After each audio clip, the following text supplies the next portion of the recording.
Du jour, ça y est, on est en demi-finale. Oui, l'équipe de France s'impose hier soir très largement face à la surprenante équipe d'Islande. Tout s'est joué bien sûr au Stade de France. Score final 5-2. On en parle avec vous bien sûr ce matin en plateau, Stéphane Etcheverry. Oui. Le score fait rêver quand même. Effectivement, le score fait rêver, mais c'est le quart de finale où il y a finalement eu le moins de suspense, tellement l'équipe de France a marqué son territoire d'entrée de jeu. Les pauvres Islandais n'ont pas existé hier soir sur la pelouse du Stade de France. Alors d'abord parce que l'équipe de France est rentrée dans ce match pleine de conviction et d'armes offensives, mais c'est vrai que les Islandais avaient déjà, quant à eux, réussi leur Euro, et c'était leur dernier match devant leur public avec Olivier Giroud, qui a déjà d'entrée donné le tournis à la défense islandaise, qui n'y était pas du tout. Paul Pogba 2-0, le match Jean-Luc était quasiment plié à ce moment du match. Oui, pour une fois, les Français ont parfaitement réussi leur entame de match, qu'on leur a souvent reproché dans cet Euro. Le ballon à Antoine Griezmann, à Dimitri Payet, pardon. C'est Griezmann qui donnait à Dimitri Payet, superbe but de Payet, ça fait déjà 3-0 et nous sommes en première mi-temps. Tout va bien du côté des Français, Jean-Luc. Ah, j'adore ce but en plus. Un but intelligent. Ah, magnifique, avec Pogba qui donne ce superbe ballon et merveilleuse entente entre Giroud et Griezmann. Voilà donc peut-être l'image de cet Euro, le pied de Griezmann sur le genou de Payet, superbe ballon piqué du joueur de l'Atlético Madrid, ça fait déjà 4-0 à la mi-temps, et puis quand même s'il fallait relever quelques imprécisions côté français, on notera la défense. Ah oui, malheureusement deuxième mi-temps, l'équipe de France évidemment a fait le gros du travail en première, donc elle s'est un petit peu relâchée défensivement, même si Giroud confirme que c'est un sacré client dans le jeu aérien. Le cinquième but effectivement de l'équipe de France qui mène 5-1, petit relâchement au moment de relâchement, 5-2, mais l'essentiel est assuré et depuis bien longtemps. Chapeau et bravo les Islandais, oui. Mais c'est vrai que c'était le plus faible des quarts de finalistes et que les choses sérieuses vont commencer maintenant jeudi, c'est une certitude. On va bien sûr en parler. Juste d'un mot, Jean-Luc, ces deux buts qu'on prend, c'est juste du relâchement ? Pas que.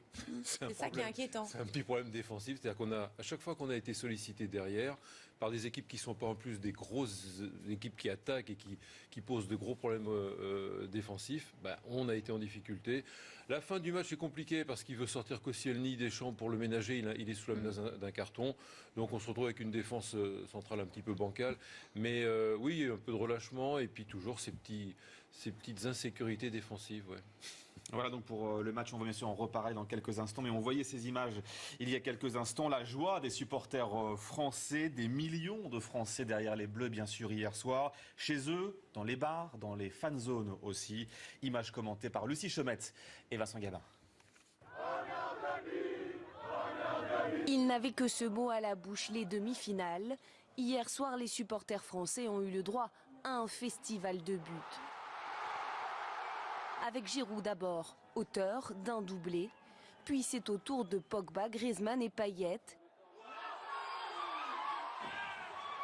4 joueurs, 5 buts et de quoi enflammer le public des Bleus dans les fan zones comme dans les bars. Désormais, presque tous les rêves sont permis. C'est une super belle victoire. Ils ont super bien joué, on est heureux. On est tous heureux là, vous êtes d'accord ou pas? Super bien, les Allemands ils ont qu'à bien se tenir. Vu le match d'hier, on risque rien. Rendez-vous en demi-finale. Des supporters impatients de voir le match de jeudi. La France affrontera l'Allemagne et tous espèrent une nouvelle soirée de folie. La qualif c'est super, des beaux buts, les attaquants ont répondu présent. Allez les Bleus, et on va gagner contre l'Allemagne. Les Muller adorent jouer. Voilà pour la joie des supporters hier soir. Autre image de la soirée, autre image symbolique bien sûr de la victoire des Bleus, la Tour Eiffel qui avait revêtu son manteau bleu, blanc, rouge, strass et paillettes hier soir à Paris. Voilà pour les images d'hier soir. On se réveille ce matin à la direction Clairefontaine. Sur place, on vous retrouve en direct pour iTélé, Olivier Le Foll. Bonjour Olivier. Et les Bleus de retour à Clairefontaine depuis hier soir. Le programme de la journée, Olivier. Écoutez, ils sont rentrés un petit peu tard, nos Bleus, bien après minuit. Donc on va penser à se reposer un petit peu, matinée libre. Le premier rendez-vous, c'est à 11h30 avec un point presse. On n'a pas encore l'identité du ou des joueurs qui vont se présenter face aux journalistes. On se prend à rêver qu'on puisse avoir Paul Pogba, par exemple, parce qu'il ne s'est pas encore présenté en conférence de presse depuis le début de l'Euro. Et puis il y aura un entraînement ouvert aux médias à 17h. Le programme de la journée, C'est de la récupération évidemment, comme tous les lendemains de match. Et puis cette demi-finale, elle va arriver quand même très vite. Demain, l'entraînement se fera à huis clos et mercredi déjà le départ pour Marseille où les Bleus affronteront donc l'Allemagne jeudi à 21h dans un stade Vélodrome qui sera chaud bouillant. Merci beaucoup Olivier Le Foll. On vous retrouve bien sûr tout au long de cette matinée. La prochaine étape, vous le disiez, c'est jeudi, cette demi-finale face à l'Allemagne. Et là, ce sera sans doute une autre paire de manches. On va en reparler bien sûr à 7h20. La question du jour, les Bleus peuvent-ils battre l'Allemagne jeudi à Marseille? Vous pouvez voter sur itélé.fr et sur Twitter. Également à la une de ce... Moi, je suis un peu islandais ce matin. Écoutez, excusez-moi. Non, moi, non. J'adore le clapping. Je vais beaucoup clapper sur les plages. Bon, Pas tout seul, ça peut être ridicule quand même. ouais, mais il y aura du bon. Bravo les Islandais. En tout cas, les Bleus ont fait le métier sans aucune difficulté. Ils sont passés, donc ils sont en demi-finale de cette sonne, comme on dirait, pour les Islandais. Mais vraiment très beau tournoi pour eux. Et les Bleus continuent leur route. On va regarder vos notes, Jean-Luc. Les notes que vous avez mises à cette équipe de France. De bonnes notes, j'imagine, globalement. Et une triplette de 8 là, pour cette triplette qui nous a fait rêver. Oui, c'est ça. Les trois de devant, je trouve, sont beaucoup amusés, même si Payet a parfois fait quelques mauvais choix ou a pas toujours eu le bon geste technique par rapport aux deux autres qui ont quasiment rien raté. Mais ces trois-là s'entendent vraiment bien et ils ont fait exploser tous les trois la défense islandaise. Je pense qu'on a joué les Islandais au bon moment, mais la performance des Français ridiculise les Anglais qui s'étaient tellement vautrés contre eux au tour précédent. La France était beaucoup plus forte que l'Islande. Au milieu de terrain, alors, il faut inverser les deux notes. Moi, j'ai trouvé que Pogba avait fait surtout une grosse première mi-temps et a géré tranquillement la deuxième. Il 6 méritait pour Pogba. 6 pour Pogba, 7 pour Matuidi, c'est ça ? Matuidi qui donne le premier but à Giroud et qui a été énorme dans l'impulsion qu'il donne vers l'avant, quoi, au jeu, dans la fluidité vers l'avant. Alors derrière, le petit bémol derrière, Koscielny s'affirme toujours comme le patron, même s'il est un petit peu moins à l'aise, je trouve, à droite, et qu'on a besoin de lui côté gauche. Pourquoi ? Parce qu'à gauche, il va couvrir Evra, qui pour moi est le joueur Le plus faible. le plus neutre et le plus Nul, on peut le dire. le plus neutre, pas nul. Pardon. Je trouve qu'il est moins à l'aise, même quand le match est facile. On lui a tellement reproché de trop monter, il n'ose plus. Oui. Et défensivement, il n'est pas intraitable. Donc il est un peu entre les deux. Il doit améliorer sa performance, même s'il sait qu'il n'est pas en danger avec son remplaçant, avec Digne. Alors donc on va voir juste, avant de retrouver Olivier Le Foll à Clairefontaine, juste les images des Islandais, parce que ça restera l'une des images fortes de cet Euro, cette séance de clapping, alors que nous on adore vraiment. Il faudrait d'ailleurs tous se mettre au clapping, parce que c'est vraiment...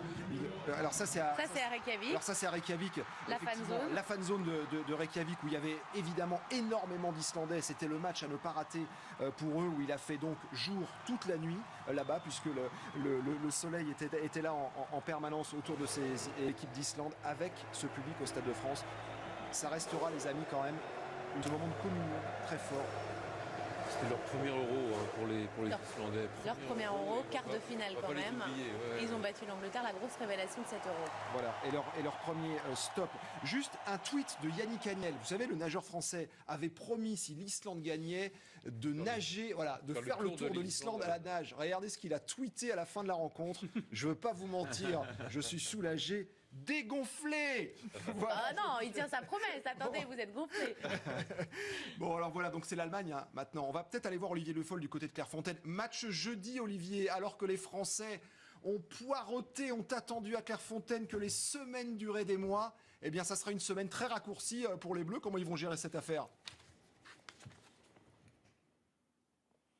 Écoutez, du côté des joueurs, on est plutôt content d'avoir que 4 jours à attendre. On a envie de retourner sur le terrain très vite. C'est déjà ce qu'il disait à la sortie du match hier. Pour préparer l'Irlande et pour préparer l'Islande, à chaque fois la semaine, l'équipe de France avait des semaines complètes. Cette fois, ça va effectivement aller très vite. Ça fait que 3 entraînements. Il y a celui d'aujourd'hui, mais qui va pas vraiment concerner les titulaires d'hier qui vont se contenter de récupérer. Il y aura le huis clos de demain, celui de mercredi au stade Vélodrome. Et puis c'est tout. Ça veut dire que Didier Deschamps, il faut qu'il ait une idée très précise aussi de ce qu'il veut faire face à l'Allemagne. Est-ce qu'on repart sur le 4-2-3-1 qu'on a vu hier et qui a très bien démarré face à l'Islande? Mais attention, c'était quand même que l'Islande. Soit on retourne au 4-3-3 avec la réintégration d'N'Golo Kanté qui sera revenu de suspension. C'est ça qui va nous occuper pendant les 3 jours. Et puis aussi la petite guerre psychologique qui a commencé avec l'Allemagne qui a déclaré que c'était la France qui était favorite chez elle. Didier Deschamps qui a tout de suite répondu, c'est pas parce qu'on en a mis 5 à l'Islande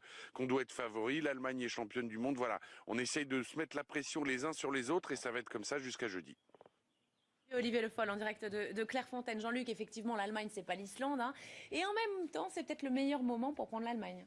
Alors peut-être parce qu'elle a perdu, elle va perdre 3 joueurs importants qui joueront pas contre la France. Le capitaine derrière Hummels, qui est très important dans le système, mais ils ont d'autres solutions de remplacement. Au milieu de terrain, il y a un joueur important aussi, Khedira, qui pourra pas jouer, et leur avant-centre qui jouait pas au début sur les 2 premiers matchs, mais Mario Gomez qui avait donné beaucoup d'équilibre à l'attaque. Alors oui, ce sont 3 forfaits importants. C'est jouable ? C'est peut-être le bon moment, mais ça reste l'équipe championne du monde, qu'on a mis 7 au Brésil en demi-finale, pays organisateur. Vous voyez le rapprochement de la dernière Coupe du Monde. Non, évidemment qu'on ne va pas jouer l'Allemagne comme on a joué l'Islande, et on ne la jouera peut-être pas avec la même équipe. Juste quelques chiffres, sans trop vous plomber le moral. Tac, dès le lundi matin, Allez, les historiques, les France-Allemagne qui ont marqué ces dernières années, effectivement, pour vous annoncer que, avantage Allemagne évidemment dans les grandes rencontres, notamment on le voit, la dernière c'était la Coupe du Monde en 2014. Les Allemands bien sûr toujours devant, donc il y aura quand même cette petite partie d'histoire qui trottera un peu dans les têtes des joueurs, même si la stat c'est plus vraiment les mêmes matchs, les mêmes histoires, mais bon quand même il y a un avantage à l'Allemagne au regard du chiffre. Oui, bien sûr. Oui, l'Allemagne ça n'a rien à voir avec l'Islande. C'est une équipe qui est complète dans toutes ses lignes et qui une sorte de rouleau compresseur, de machine infernale qui vous use, qui attaque sans cesse à droite, à gauche, dans l'axe, qui confisque le ballon, et il faut beaucoup lutter physiquement et il faut être bien organisé tactiquement. L'équipe de France peut-elle battre l'Allemagne? C'est la question qu'on vous pose depuis 7 heures ce matin sur les réseaux sociaux. Et regardez la première estimation, 63% de oui. Ils ont raison, nos téléspectateurs, Jean-Luc, d'être confiants. Et que les choses sérieuses vont commencer maintenant jeudi, c'est une certitude. On va bien sûr en parler. Juste d'un mot, Jean-Luc, ces 2 buts qu'on prend, c'est juste du relâchement? Pas que.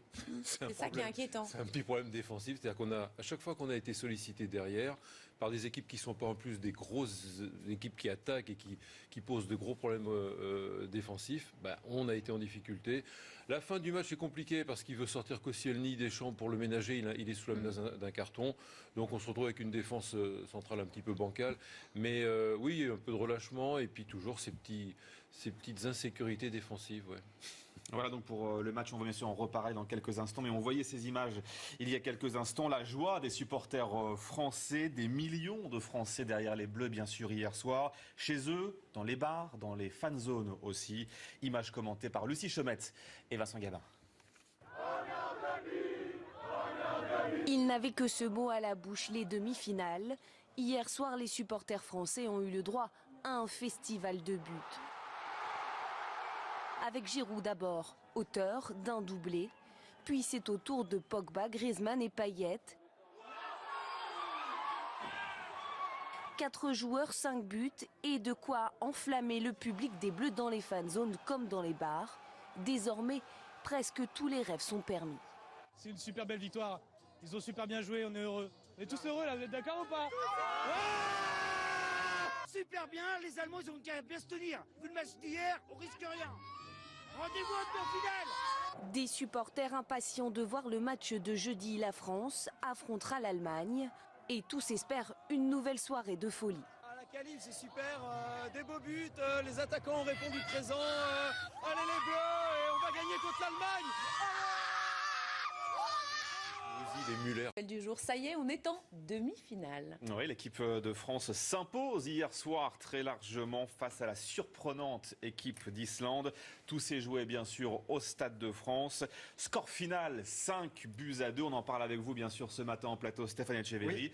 Le score fait rêver quand même. Effectivement, le score fait rêver, mais c'est le quart de finale où il y a finalement eu le moins de suspense, tellement l'équipe de France a marqué son territoire d'entrée de jeu. Les pauvres Islandais n'ont pas existé hier soir sur la pelouse du Stade de France. Alors d'abord parce que l'équipe de France est rentrée dans ce match pleine de conviction et d'armes offensives, mais c'est vrai que les Islandais avaient déjà, quant à eux, réussi leur Euro, et c'était leur dernier match devant leur public avec Olivier Giroud, qui a déjà d'entrée donné le tournis à la défense islandaise, qui n'y était pas du tout.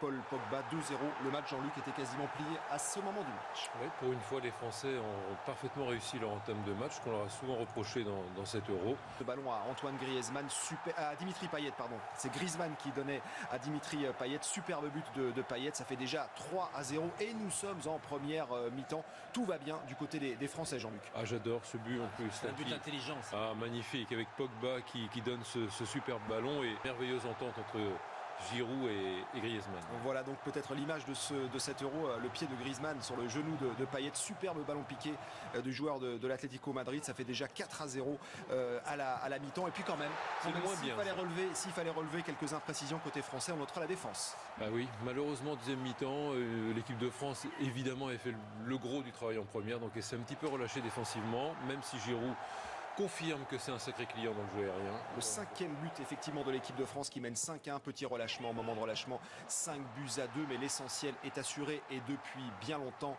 Chapeau et bravo les Islandais, mais c'est vrai que c'était le plus faible des quarts de finale. Donc clapping, parce que c'est vraiment alors ça c'est à Reykjavik. Alors ça c'est à Reykjavik, la fan zone de Reykjavik, où il y avait évidemment énormément d'Islandais. C'était le match à ne pas rater pour eux, où il a fait donc jour toute la nuit là-bas, puisque le soleil était là en permanence autour de ces équipes d'Islande, avec ce public au Stade de France. Ça restera, les amis, quand même un moment de communion très fort. C'était leur premier Euro pour les Islandais. Leur premier Euro, quart de finale quand même. Ils ont battu l'Angleterre, la grosse révélation de cet Euro. Voilà, et leur premier stop. Juste un tweet de Yannick Agnel. Vous savez, le nageur français avait promis, si l'Islande gagnait, de nager, voilà, de faire le tour de l'Islande à la nage. Regardez ce qu'il a tweeté à la fin de la rencontre.